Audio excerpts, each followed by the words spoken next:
অসুস্থ আমি দিনের পর দিন, কাটে সময় নীরব ঘরে। মনে শুধু একটি প্রশ্ন জাগে, কেউ কি আমায় মনে করে? ভাবলাম হয়তো একটি ফোন বলবে, তুমি কেমন আছো, ভালো আছো তো? কিন্তু নীরব রইল চারপাশ, নেই কোনো খোঁজ, নেই কোনো আওয়াজ, সবাই যে যার মতো আছে। দুর্বল শরীর, ক্লান্ত মন, চোখে ভাসে হাজার ভাবনা।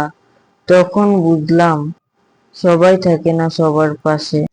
হঠাৎ ফোনের পর্দায় আমার বেস্ট ফ্রেন্ডের একটি বার্তা ভেসে উঠল।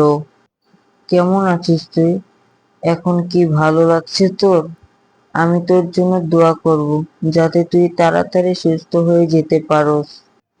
সেই কয়েকটি শব্দে ভেসে উঠল চোখে ভিজে ভিজে।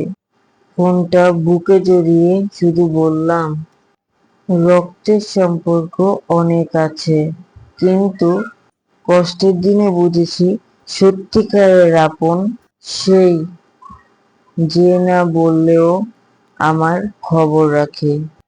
ধন্যবাদ বন্ধু, তুই প্রমাণ করে দিয়েছিস সম্পর্ক রক্তে নয়, ভালোবাসায় গড়ে ওঠে।